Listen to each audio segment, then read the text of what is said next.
아멘. 감사합니다. 다들 점심 식사 드시고 오셔가지고 좀 졸리시죠?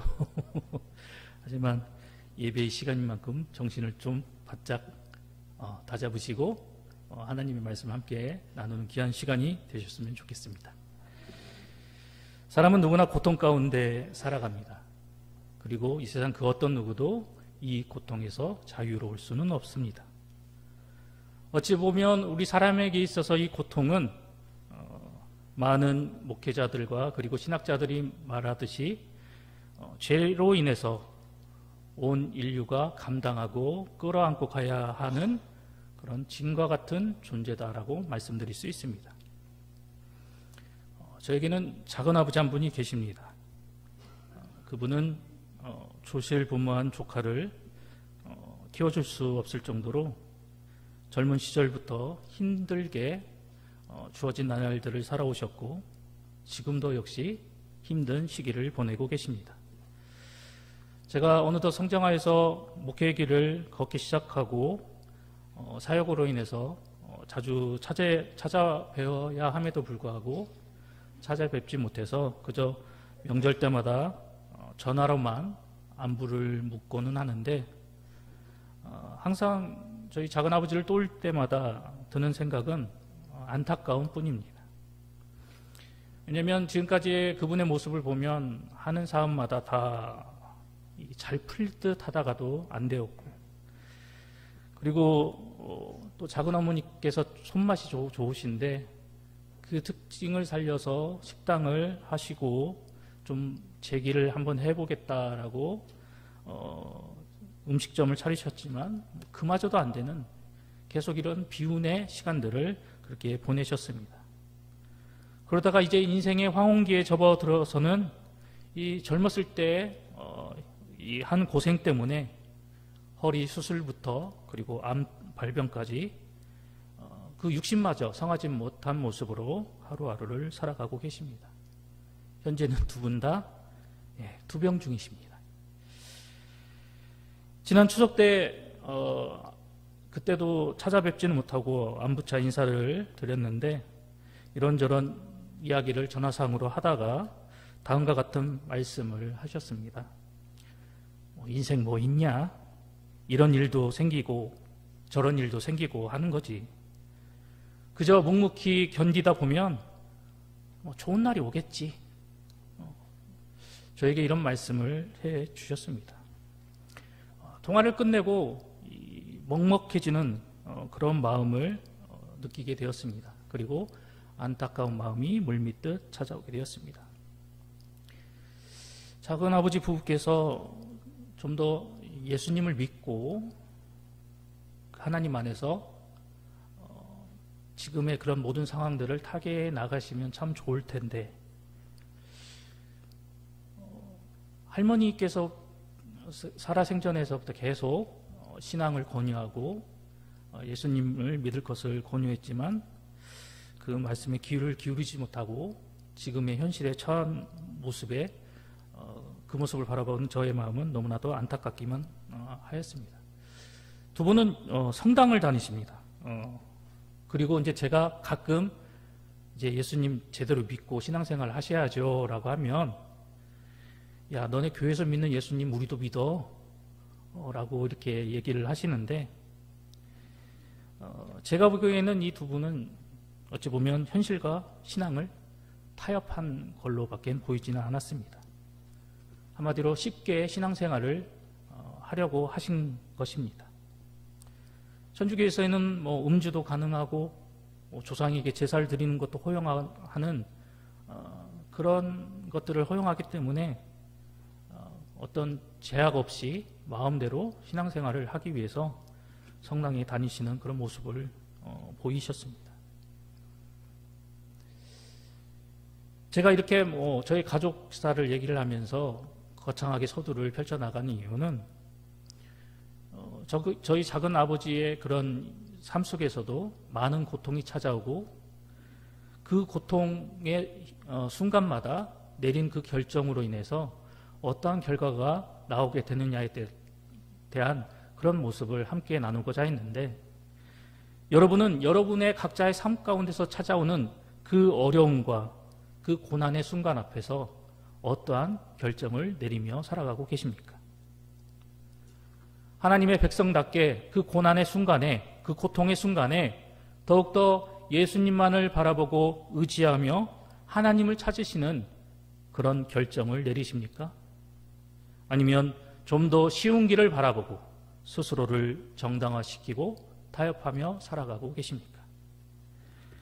오늘 본문의 말씀 속에 등장하고 있는 이 욥이라는 인물, 우리가 잘 알고 있듯이 이 사람은 이유 없이 크나큰 고난을 당한 사람입니다. 이 고난으로 인해서 그가 겪게 되는 그 고통이 얼마나 괴롭고 힘든지에 대해서 욥기서 곳곳에서 그가 우리에게 전하고 있는 절절하고 답답한 마음을 우리는 쉽게 살펴볼 수 있습니다. 우리가 잘 알고 있는 것처럼 욥은 하루아침에 모든 자녀들을 잃게 됩니다. 그리고 그 수많은 재산까지도 다 잃고 이제 남은 건 몸뚱아리 하나밖에 남지 않은 상황이 되어버렸습니다.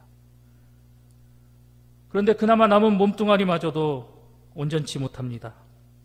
발바닥에서 정수리에 이르기까지 악성 종기가 일어나서 귀화장으로 긁어야만이 겨우 그 고통이 가라앉는 그런 힘든 나날을 보내게 됩니다. 마지막까지 욥의 곁에 있었던 그 아내마저도 하나님을 욕하고 죽으라고 저주하며 그의 곁을 떠나버립니다.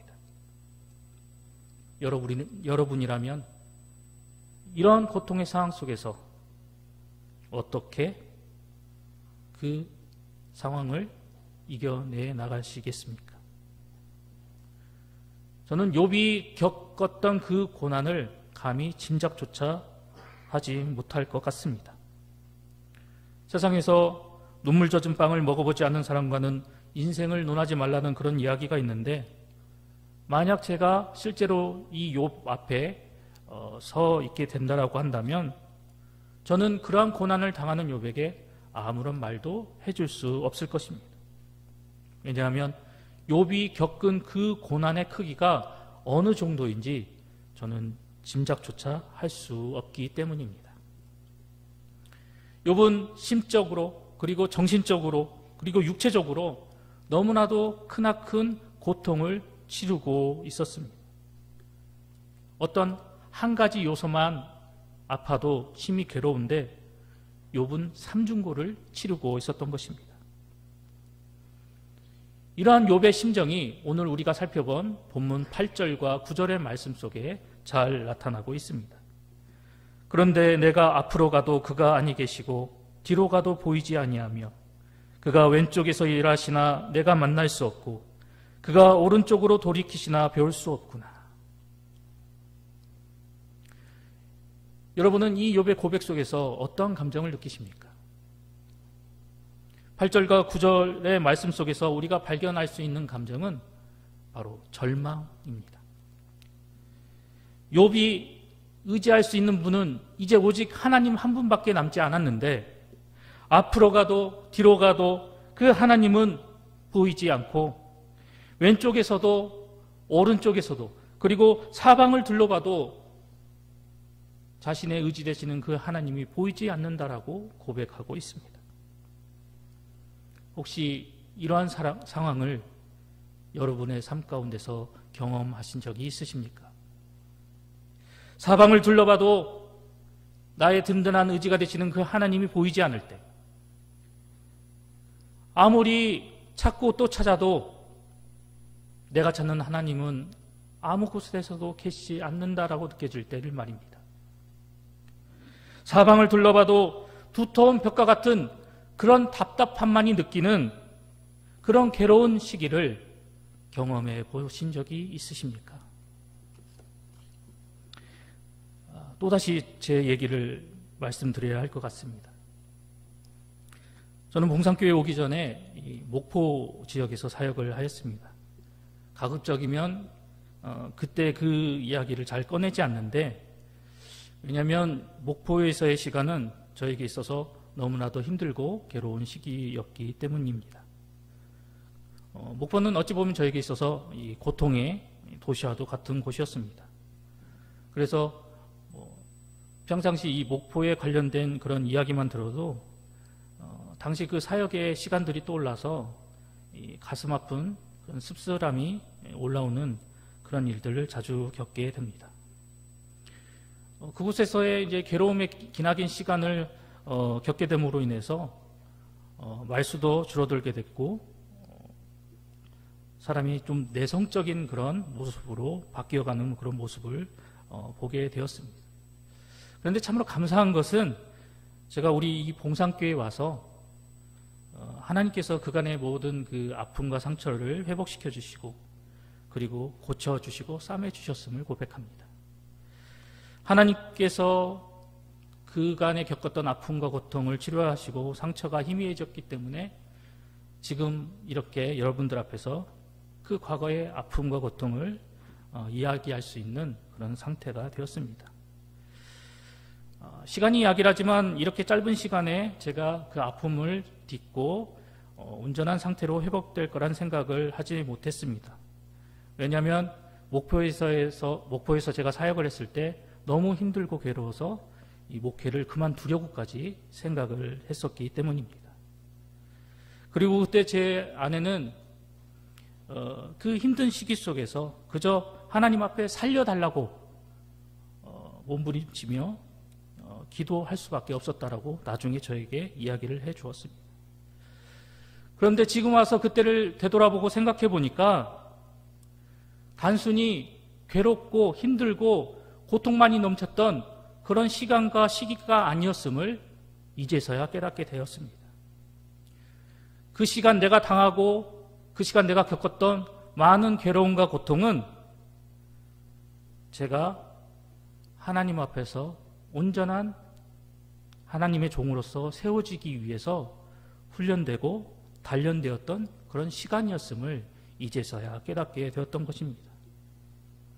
그렇기 때문에 그때 그 시간, 그 기간은 저에게 있어서 풀무불과 같은 그런 시간과 시기였고 하나님께서 저를 당신의 종으로 당신의 합당한 도구로 만들어가기 위해서 끊임없이 재련하고 다듬으셨던 시기가 바로 목포에서의 시간이었습니다.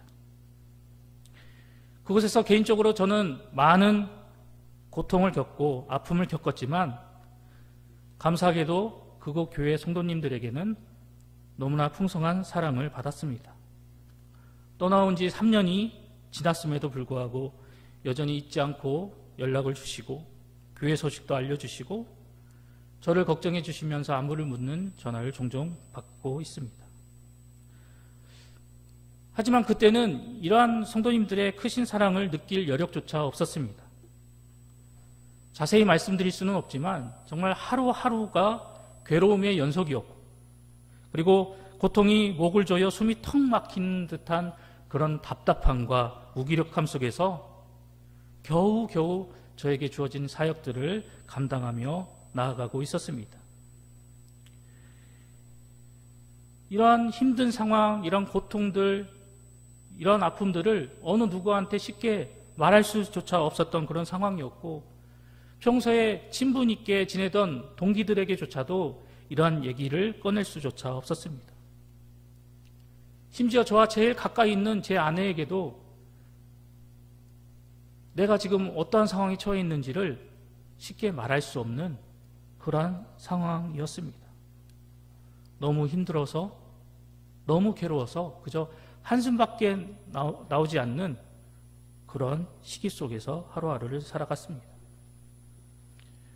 그런데 어느 날 이러한 제 모습을 쭉 지켜보던 아내가 심각하게 물어보는 것이었습니다. 도대체 무슨 일이 있길래 그렇게 다 죽어가는 사람 마냥 그렇게 행동하느냐고 묻는 것이었습니다. 그래도 아내에게는 모든 것을 이야기를 해야 될 것 같아서 당시의 전 상황, 제가 겪는 아픔, 그런 괴로움 등에 대해서 다 이야기를 나누었습니다. 나중에는 좀 마음의 여유가 생겨서 이러한 얘기들을 가장 친한 동기들에게도 함께 나누었는데 왜 힘들게 거기 계속 있느냐, 다른 사역지에서 좀 더 마음의 여유를 갖고 편안하게 사역을 해보라고 오히려 저보다 더 열변을 토하는 모습을 보여주었습니다. 하나님께서 주신 사명의 길을 걸어감에 있어서 어떤 자존감과 그리고 사역의 어떤 완전히 바닥을 찍고 밑바닥까지 가라앉는 그런 경험을 하다 보니까 내가 하나님 일을 하기 위해서 이 사역의 길을 들어섰는데 왜 이러한 아픔을 겪어야 하는가? 왜 이러한 고통을 나는 겪어야만 하는 것일까? 스스로에게 질문하고 또 질문을 하였습니다. 결국 이 질문에 대한 대답은 이제 그만두자라는 결정이었습니다. 내가 이 길을 아니어도 속된 말로 밥은 벌어먹고 살 수 있을 것 같은데 끝까지 이 길을 고집할 필요가 있을까? 더는 험한 꼴을 보고 싶지 않았습니다. 그리고 이러한 결정과 저의 마음을 제 아내에게 조심스럽게 이야기했을 때 그때 아내가 저에게 이렇게 이야기했습니다. 그만두고 싶어? 그래, 그럼 관둬. 그리고 나중에 하나님 앞에 섰을 때 내가 이러이러한 이유로 어떤 사람 때문에 이렇게 하나님께서 맡겨주신 일을 그만두게 되었습니다. 그렇게 하나님 앞에 말씀드려. 그런데 그 말을 들으시는 하나님께서 과연 뭐라고 말씀하실까? 저에게 반문하는 것이었습니다. 그 말을 듣는 순간 정신이 번쩍 들게 되었습니다. 하나님은 뭐라 말씀하실까? 이 한마디가 계속해서 저의 마음속에 맴돌게 되었고 고통에 주저앉아 주신 사역을 팽개쳐버리고 세상으로 도망치듯 나가버리려는 그 모습을 바라보시는 하나님께서 과연 뭐라고 말씀하실까? 이 말을 통해서 저는 정신을 차릴 수 있게 되었습니다. 목포에 있었을 당시의 제 심정은 바로 오늘 이 본문 8절과 9절의 말씀과도 같은 그런 상황이었습니다. 어디를 봐도 하나님은 보이지 않았습니다. 아무리 하나님을 불러도 하나님은 대답해 주시지 않았습니다. 그러나 저는 새카맣게 잊고 있었습니다. 이 모든 고통의 순간까지도, 이 괴로움의 시기까지도 주관하시고 이끌어 가시는 분은 바로 우리 하나님이시다라는 사실을 말입니다. 당시에 처한 상황이 너무 괴로워서 제 눈에는 고통밖에 보이지 않았습니다. 눈만 뜨면 괴로움밖에 다가오지 않았습니다. 이 고통의 눈이 가려져서, 이 괴로움의 눈이 멀어서 하나님께서는 그때 그 순간에도 제 곁에서 저와 함께 하시면서 역사하시고 일하고 계셨음에도 저는 그 하나님을 바라보지 못했습니다. 그런데 이렇게 저와 같은 삶을 사는 수많은 사람들을 향해서 시편 기자는 다음과 같은 말씀을 우리에게 들려주고 있습니다. 내가 산을 향하여 눈을 들리라. 나의 도움이 어디서 올까?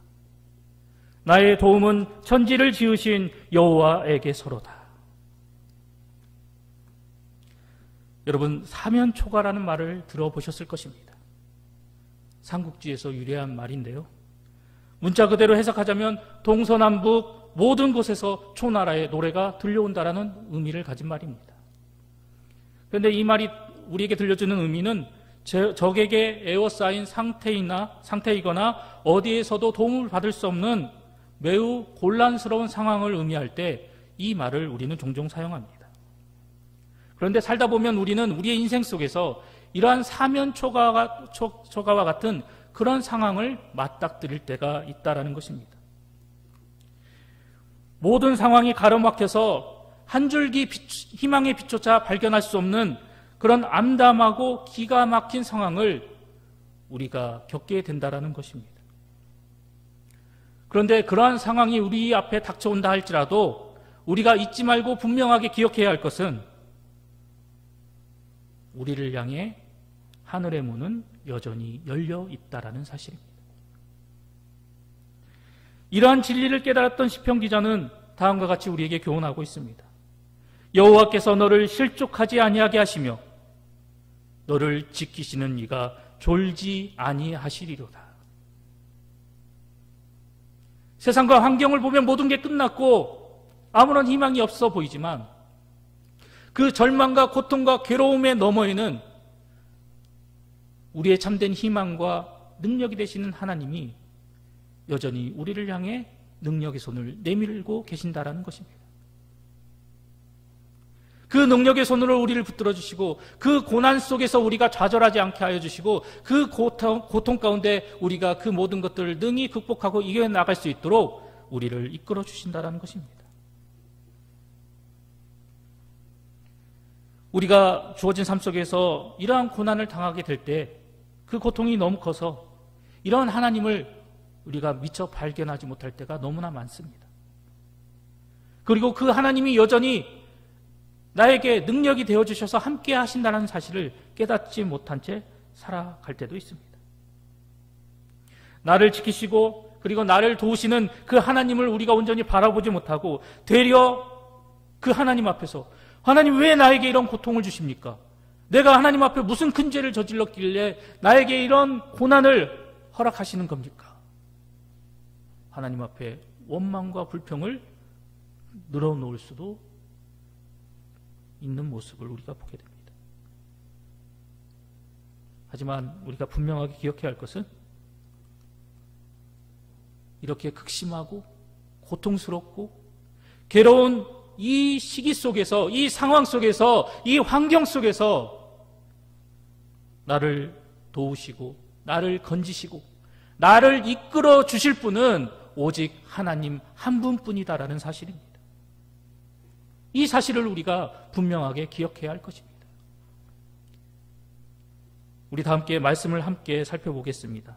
우리 시편 121편 5절에서 8절 말씀, 화면에 띄어진 말씀을 우리가 한 목소리로 합독하겠습니다. 여호와는 너를 지키시는 이시라.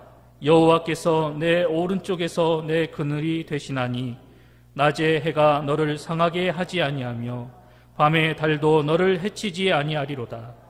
여호와께서 너를 지켜 모든 환난을 면하게 하시며 또 내 영혼을 지키시리로다. 여호와께서 너의 출입을 지금부터 영원까지 지키시리로다. 아멘. 이렇게 하나님은 성경 곳곳의 말씀을 통해서 우리에게 분명하게 약속해 주고 계십니다.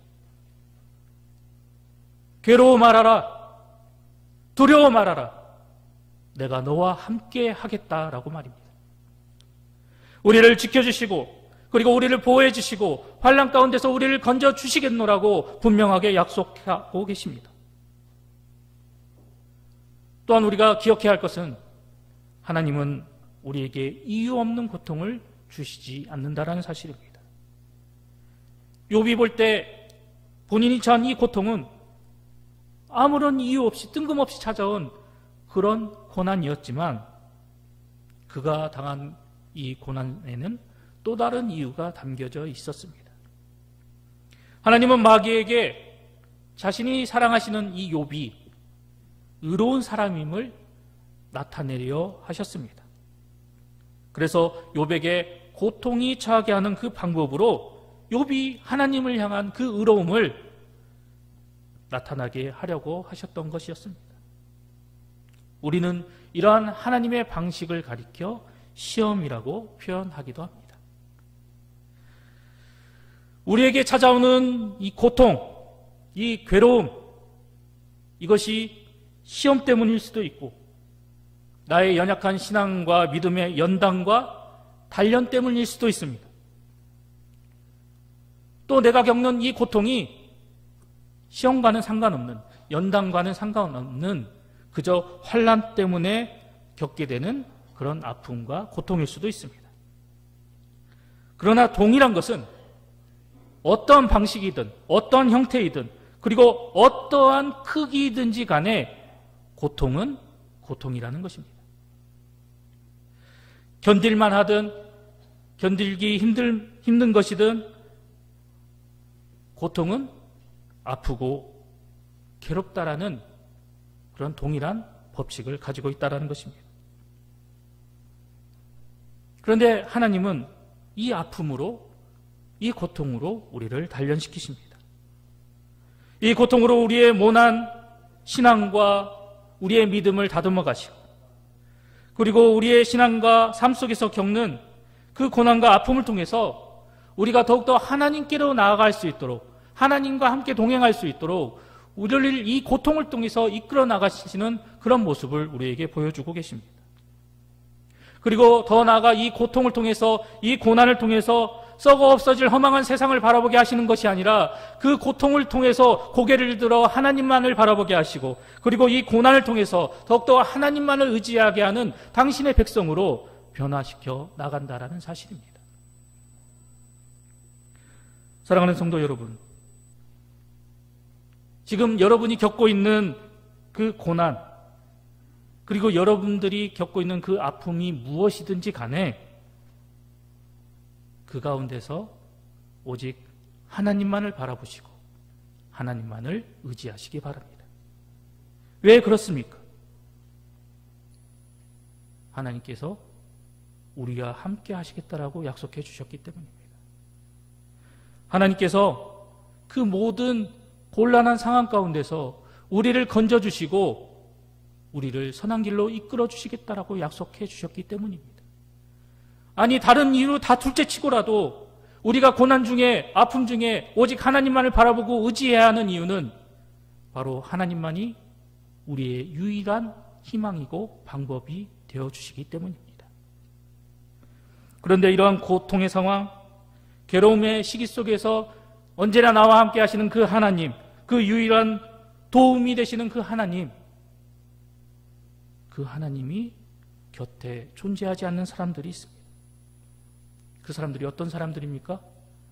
바로 하나님을 믿지 않고 하나님을 모르는 사람들입니다. 그렇다면 그들이 당하는 고통은 하나님과는 전혀 상관없는 그런 고통일까요? 그들은 하나님을 믿지 않는 사람들이기 때문에, 예수 그리스도를 구주로 영접하지 않는 사람들이기 때문에 그들이 가지고 있는 죄로 인해서 마땅히 그 고통을 겪어야만 하는 것일까요? 저는 이러한 질문에 해답을 드릴 수는 없습니다. 왜냐하면 저 역시 많이 부족하고 이것에 대해서 해답을 줄 수 있는 그런 위치의 사람이 아니기 때문입니다. 그러나 한 가지 중요한 것은, 한 가지는 분명히 말씀드릴 수 있다는 것입니다.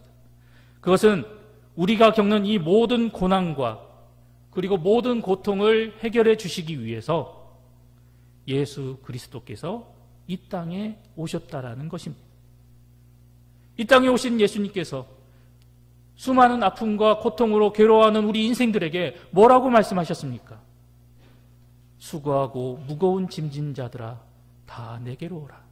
내가 너희를 쉬게 하리라. 예수님만이 우리의 고통을 해결해 주시고 참된 안식과 쉼을 주시는 분이십니다. 우리가 살아나가는 이 땅에는 수많은 종교가 존재하고 있고, 그리고 우리가 겪는 이 고통에 대해서 각 종교마다 서로 다른 해답을 우리에게 제시하고 있지만, 우리 예수님처럼 우리 인간이 겪는 이 고난과 아픔에 대해 완전한 해답을 들려주는 종교와 신은 그 어디에도 찾아볼 수 없습니다. 예수님께서 이 땅에 오신 이유가 무엇입니까? 그것은 바로 우리의 죄를 대신해서 십자가에서 죽으시기 위해 이 땅에 오셨습니다. 바로 우리 인류의 죄 때문에 낳고 자라난 이 땅에 오셔서 그 십자가의 모진 고난을 당하셨던 것입니다. 그렇다면 죄가 무엇이길래 창조주 되신 그 하나님께서 피조물의 그 고통을 덜어주시기 위해서, 그 죄의 문제를 해결하기 위해 이 십자가의 고난을 당하셔야만 했던 것일까요? 그것은 죄는 인간에게 영원한 죽음을 가져다 주고, 그 죄로 인해서 수많은 고통들이 파생되어 그 죄로 인해 하루하루를 고통과 괴로움 속에서 살아갈 수밖에 없기 때문입니다. 결국 예수님께서 이 땅에 오신 이유는 죄로 인해서 우리가 영원히 겪어야 하는 이 고통을 해결해 주시기 위해서, 이 고난을 해결해 주시기 위해서 그 고통의 근원이 되는 이 죄의 문제를 해결하시기 위해 이 땅에 오신 것입니다. 이러한 예수님을 우리는 구주로 영접하였고 그 예수님을 통해서 죄의 문제를 해결함 받게 되었습니다. 우리를 향해 이렇게 놀라운 은혜를 베풀어 주신 그 예수님의 은혜로 말미암아 하나님의 백성된 우리 모두는 이 고통을 뛰어넘는 힘을 얻게 되었습니다. 그 힘을 우리가 누구로부터 얻게 되었습니까? 바로 예수님으로부터 이러한 놀라운 힘과 능력을 공급받게 되었습니다. 예수님은 이 땅에 오셔서 그 십자가의 죽음을 이기시고 부활 승리하셔서 이제 당신을 구주로 믿는 모든 성도들에게 모든 고난과 아픔과 괴로움을 이길 수 있는 힘과 능력을 우리에게 베풀어 주셨습니다. 현재 고통의 상황에 처하여 있고 그리고 그 고통으로 심한 괴로움에 말 못한 상황 가운데 처하고 계신다라면 더욱 하나님을 힘써 하나님을 찾으시고 더욱더 예수님을 믿고 의지하며 나아가시기 바랍니다.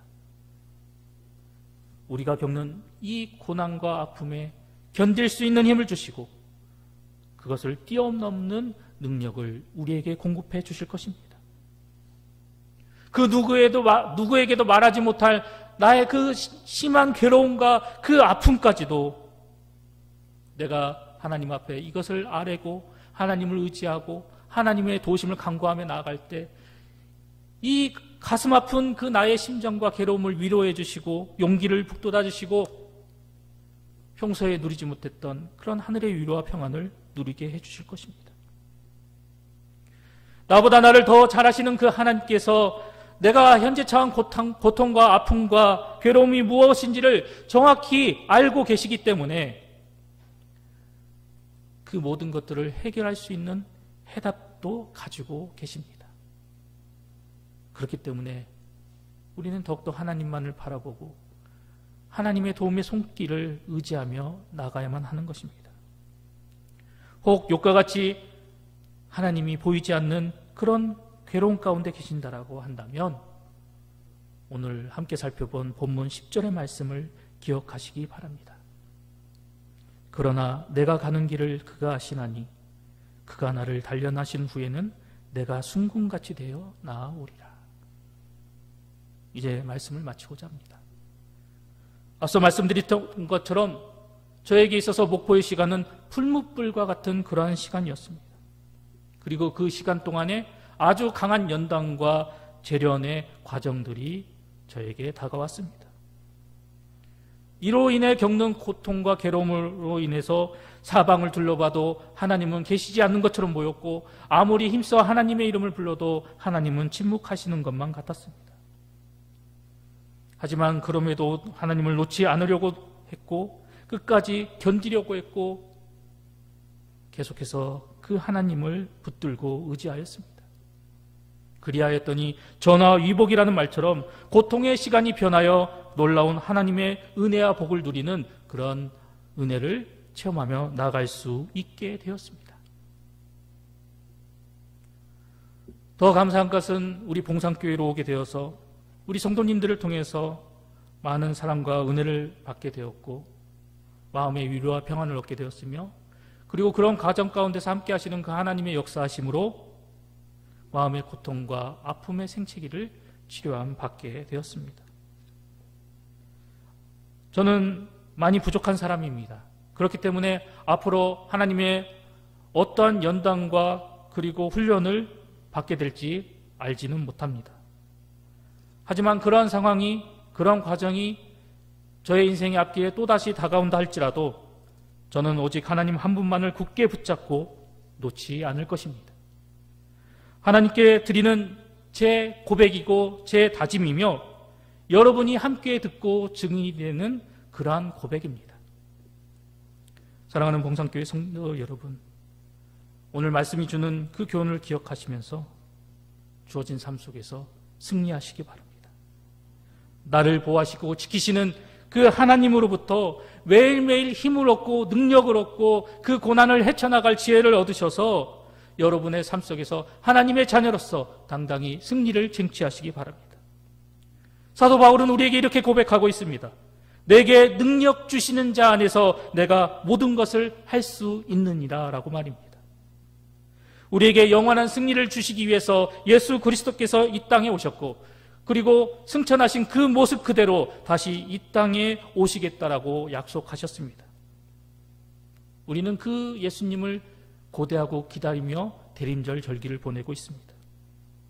이 절기 동안 이 고난과 아픔을 극복하고 견디고 이겨낼 수 있는 그 힘과 능력을 주신 그 예수 그리스도를 기억하고 그분의 은혜를 떠올리시면서 각자에게 처한 인생의 풀무불이 여러분들 앞에 놓여 있다 하더라도 그 모든 것들을 능히 이겨내고 승리하셔서 이를 통해서 참된 안식과 하늘의 평안을 누리시는 봉상의 모든 성도님들이 되시기를 간절히 소망합니다.